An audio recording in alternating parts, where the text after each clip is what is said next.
आणि आता जिल्ह्यांमध्ये काय घडलं ते आपण पाहूया। पुणे जिल्ह्यामधल्या आंबेगाव तालुक्यामध्ये 4 विद्यार्थ्यांचा शेततळ्यामध्ये बुडून मृत्यू। शेतमजूर कुटुंबातील 4 मुलं दगावली। निरगुडसर मधली घटना।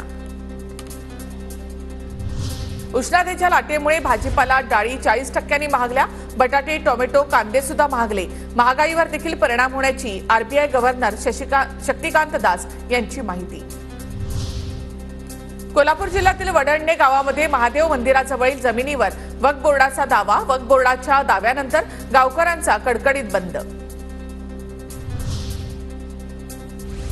नागपुरातील कळमना बाजारपेठ परिसरामध्ये व्यापारी आक्रमक। मतमोजणीच्या काळामध्ये बाजारपेठ बंद ठेवावी लागणार असल्यामुळे व्यापाऱ्यांचा विरोध। नाशिकच्या अंबड परिसरामध्ये ईव्हीएम ठेवलेल्या वेअर हाऊसच्या स्वच्छतेसाठी महापालिकेचं विशेष पथक। कडेकोट बंदोबस्तामध्ये केली जाणार स्वच्छता। कोकणाला एग्रो एक्सपोर्ट हब बनवण्यासाठीचे प्रयत्न सुरू। अपेडा आणि राज्य सरकारकडून कोकणातील बंदरांचा एक्सपोर्ट सर्व्हे। जयगडच्या JSW बंदरामधून एक्सपोर्ट हब बनवण्याची चाचणी पूर्ण। अमरावतीमध्ये कोरोना काळामध्ये 39 लाख खर्चून बांधण्यात आलेलं 100 खाटांचं रुग्णालय बंद अवस्थेमध्ये।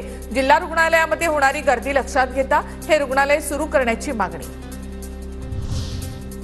परभणीमधल्या दुधना प्रकल्पातून दुधना नदीमध्ये सोडलं पाणी। नदीकाठच्या शेकडो गावांना मोठा दिलासा। नागपुरातील शेकाप नेते राहुल देशमुख यांना कटोलच्या दिवाणी आणि फौजदारी न्यायालयाकडून जामीन मंजूर। तरुणीच्या आत्महत्या प्रकरणामध्ये सलोखा बिघडवणारं पत्रक काढल्याचा आरोप।